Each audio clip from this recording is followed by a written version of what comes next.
একটি ছোট্ট গ্রামে এক বুড়ি বাস করত। তার বাড়িতে কেউ ছিল না, তাই সে দৌড়ে দৌড়ে ভিক্ষা করে খেত।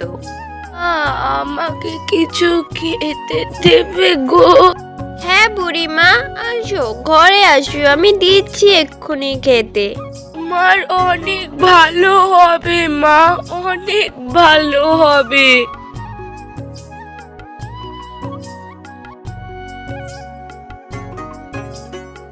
এভাবেই বুড়ির কোনো মতে কেটে যেত দিনগুলি। কিন্তু কিছুদিন ধরে বুড়িমা খেতেই পারছিল না।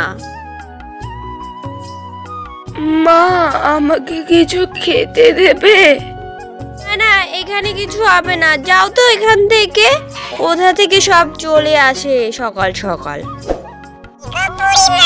কখন থেকে দিচ্ছে, বাড়ি ও বাড়ি ঘুরছো, কেউ খেতে দিচ্ছে না। তোমার কি খুব খিদে পেয়েছে? হ্যাঁ রে টুনি, কদিন কিছু খাই না, খিদেতে পেট তো চুচু করছে। আমি সব জানি, তুমি এত কিছু দেবো না। আমি এক্ষুনি তোমাকে সবচেয়ে সুস্বাদু ফল এনে দিচ্ছি। তারপর টুনি উড়ে গিয়ে সেই দূর থেকে বুড়িমার জন্য ফল নিয়ে আসে। নাও বুড়িমা, এটা খেয়ে রাখো তো কেমন? হ্যাঁ রে হ্যাঁ, খুবই ভালো। এত ভালো ফল তো আমি আর কখনোই খাইনি। বুড়িমা, এই ফল এখানে পাওয়া যায় না, সে তো অনেক দূরের পথ। ঠিক আছে, আমি রোজ তোমার জন্য ফল নিয়ে এসে দেবো।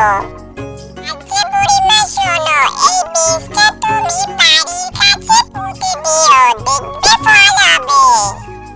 ঠিক বলেছিস টুনি, আমি এখনই বাড়ি গিয়ে পুঁতে দিচ্ছি। তারপর বুড়িমা বাড়ি গিয়ে সেই বীজ পুঁতে দিল বাড়ির কাছেই।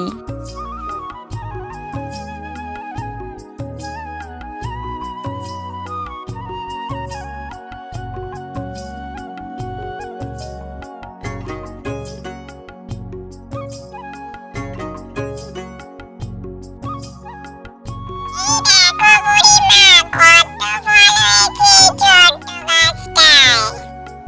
বাহ, এ তো অনেক ফল। এত ফল তো আমি খেয়ে শেষ করতে পারবো না। আমি একটা কথা বলি বুড়িমা, তুমি এই ফলগুলো পেড়ে বাজারে নিয়ে যাও, তাহলে দেখবে তুমি বাড়ির বাজারও করতে পারবে। হ্যাঁ, ঠিক বলেছিস টুনি, এখন আমি এই ফলগুলো তুলে নিয়ে বাজারে যাই। আর এভাবেই বুড়ি ফল বিক্রি করে দিন কাটাতে থাকে।